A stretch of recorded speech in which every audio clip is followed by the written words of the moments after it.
গোটেই ভাৰতবৰ্ষৰ লগতে আমাৰ অসমতো SIR হোৱা কথা আছিল যদিও ইলেকশ্যন কমিশ্যনাৰে কৈছে যিহেতু অসমত NRCৰ কাম হৈয়ে গৈছে ইতিমধ্যে যদিও সম্পূৰ্ণ হোৱা নাই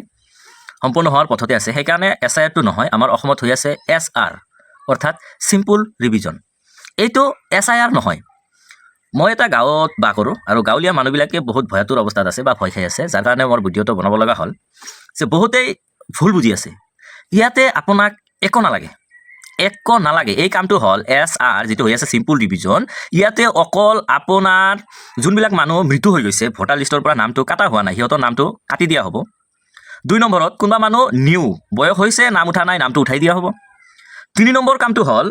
যে কোনোবা মানুহৰ তাতে ডেট অফ বাৰ্থ ভুল হৈ আছে কিবা কিবি ভুল হৈ আছে উপযুক্ত ডকুমেণ্টছ লৈ ঠিক কৰি লোৱা হ'ব আৰু কোনোবা মানুহ যদি ইয়াৰ পৰা স্থায়ীভাৱে গুচি গৈছে বা কোনোবা মানুহ যদি কৰবাৰ পৰা ইয়ালৈ স্থায়ীভাৱে আহি বাস কৰে সেই মানুহখিনিৰ নামটো যদি ইয়াৰ পৰা গুচি যায় কাটি দিয়া হ'ব যদি কোনোবা মানুহ বেলেগ ঠাইৰ পৰা ইয়ালৈ আহে ইয়াতে তাৰ নামটো উঠিব তাতে কাটি যাব এইখিনি কাম ডকুমেণ্টছ ক'বলৈ গ'লে একো নালাগে আপোনাৰ যদি ভোটাৰ ID কাৰ্ডত সকলোবোৰ বস্তু ঠিকে আছে নাম বয়স আদি ঠিকে আছে তেন্তে আপোনাক একো নালাগে অকল আপোনাৰ দেউতা যদি জীৱিত আছে আপোনাৰ দেউতাৰ ভোটাৰ IDটো জেৰক্স কৰি ৰাখিব মানে তাৰ GNK নাম্বাৰটো ইয়াতে বহাব লাগে বাকি আপোনাৰ যদি ডেট অফ বাৰ্থটো মিষ্টেক হৈ আছে আমাৰ অসমত অৰ্থাৎ আমাৰ ওচৰে পাজৰে মই বহুতৰে দেখা পাইছোঁ যে ডেট অফ বাৰ্থটো 1900 চন হৈ আছে তো সেইটো যদি ঠিক কৰিব লাগে আপোনালোকৰ বাৰ্থ সাৰ্টিফিকেট যদি নাই মেট্ৰিক বা তাৰ ওপৰৰ যিকোনো বৰ্ড সাৰ্টিফিকেট হ'লে হ'ল এডমিট মাৰ্কশ্বিট যিয়ে নহওক কিয় সেইবিলাকো চলিব যদি একেবাৰে সেইবিলাকো নাই আপোনালোকৰ আধাৰ কাৰ্ডটো জেৰক্স কৰি ৰাখিব লগতে দেউতাৰ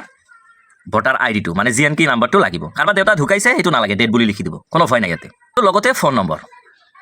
আৰু ঘৰৰ যিকোনো এজন মানুহে যেতিয়া BLO জন আপোনালোকৰ ঘৰলৈ আহিব অৰ্থাৎ BLOৰ লগত আমাৰ অসমত BLAও যাব তাৰমানে প্ৰতিটো ৰাজনৈতিক দলৰ পৰা এজনকৈ BLA দিছে মানে বুথ লেভেল এজেণ্ট দিছে যোনজনে BLOক সহায় কৰিব আৰু BLO জনে যাতে কোনো ইফাল সিফাল কৰিব নোৱাৰে সেইটো চাব তো কোনো ভয় নাই সেইটো আপোনালোকৰ গাঁৱৰ মানুহ থাকিব যেনেকুৱা মোৰ গাঁৱত ময়ো এজন BLA তো কথাটো হ'ল ইয়াতে ভয় খাব লগা একো নাই আপোনাৰ যদি সব ঠিক ঠাকে আছে অকল আপোনাৰ দেউতাৰ ভোটাৰ IDটো জেৰক্স কৰি ৰাখিব কাৰণ অনলি GNK নাম্বাৰটো লাগিব মই ফৰ্মটো আপোনালোকক দেখাই আছোঁ যে কেনেকুৱা ধৰণৰ ফৰ্ম আছে ভয় খাব লগা একো নাই ইয়াতে সেইকাৰণে কোনেও ভয় নাখাব ধন্যবাদ জয় অসম পাৰিলে শ্বেয়াৰ কৰি দিব যাতে বহুতে ভিডিঅ'টো সবে চাব পাৰে সবৰ মনৰ পৰা যাতে ভয়টো নোহোৱা হৈ যায়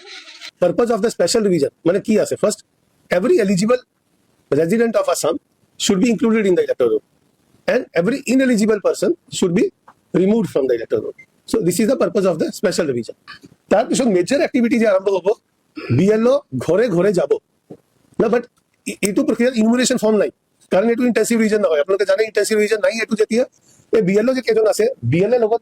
একেলগে লগ লাগি এই ৰোল হুদৰ কামটো কৰে